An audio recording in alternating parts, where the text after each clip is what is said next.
Assalamualaikum warahmatullahi wabarakatuh. Perkenalkan, nama saya Wafik Azizah. Saya dari kelas 3B. Di sini saya akan mempresentasikan tentang teori belajar behaviorisme, konstruktivisme, dan kognitivisme. Yang pertama ada teori belajar dalam behaviorisme. Yang pertama ada 3 poin tentang behaviorisme. Yang pertama, paham behaviorisme berkonsentrasi pada studi tentang tingkah laku yang dapat diamati dan dapat diukur. Kemudian yang kedua, teori belajar behaviorisme menjelaskan bahwa pikiran merupakan kotak hitam yang tidak dapat diamati. Kemudian terakhir, mengabaikan proses berpikir yang terjadi dalam pikiran. Kemudian yang kedua ada teori belajar dalam kognitivisme. Kognitivisme yaitu asumsi teori setiap orang telah memiliki pengalaman dan pengetahuan dalam dirinya. Pengalaman dan pengetahuan ini tertata dalam bentuk struktur kognitif. Teori belajar dalam kognitivisme yang pertama didasarkan pada proses berpikir di balik tingkah laku yang terjadi. Kemudian yang kedua, perubahan tingkah laku diobservasi dan digunakan sebagai indikator untuk mengetahui apa yang terjadi di balik pikiran siswa.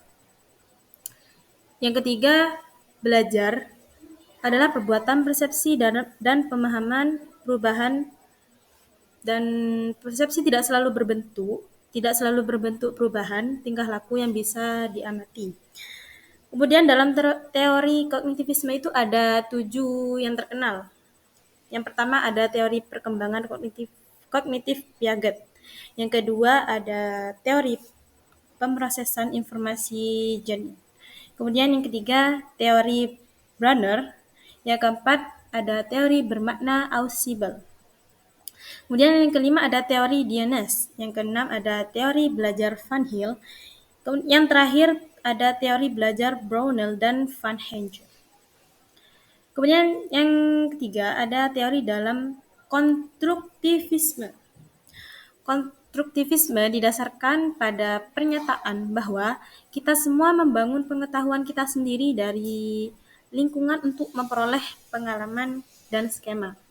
Dalam proses pembelajaran, siswa yang harus mendapatkan penekanan, dan merekalah yang harus aktif mengembangkan pengetahuan mereka, bukan pengajar atau orang lain.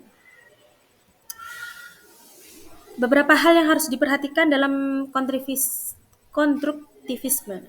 Yang pertama, yaitu mengutamakan pembelajaran yang bersifat nyata dalam konteks yang relevan.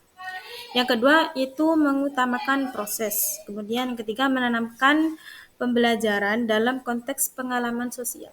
Yang terakhir, pembelajaran dilakukan dalam upaya mengkonstruksi pengalaman. Mungkin itu saja yang dapat saya sampaikan, kurang lebihnya mohon maaf yang sebesar-besarnya. Terima kasih. Wassalamualaikum warahmatullahi wabarakatuh.